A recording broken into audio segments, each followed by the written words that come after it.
Even though we have more data about our audiences than ever before, we still lack insight.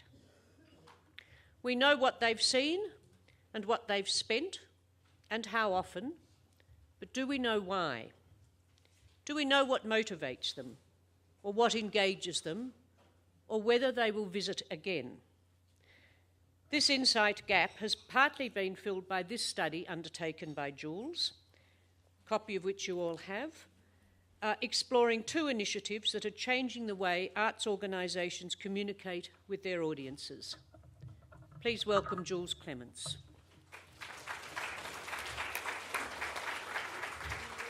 Great, well, thank you very much. It's a pleasure to be here.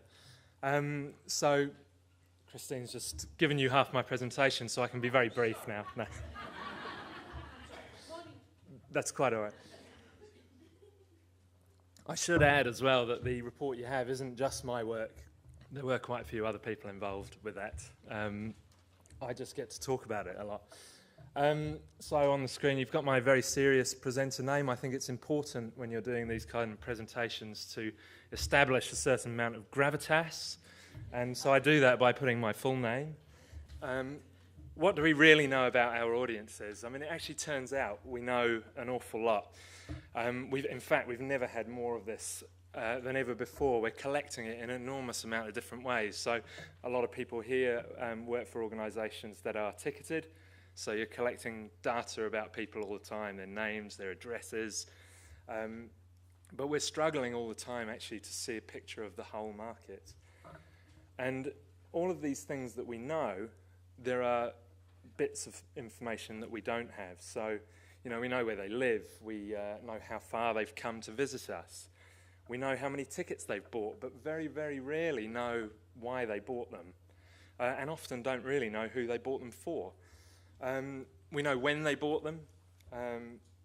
We also know how much they've spent, so we know their financial value to us, and that's often one of the ways that we measure their importance to us.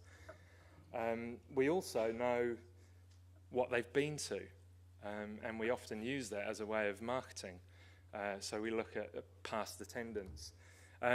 We can tell how old they are, often by looking. We can also usually tell their gender. Not always. We know where they're from, and we may even know what their income and employment status is. So we've collected an enormous amount of social and geodemographic data about the people that we see, but it is only about the people that we see, and we know very, very little about the people that we don't. We rarely know how to reach them, what to say to them when we do reach them. So what we really lack is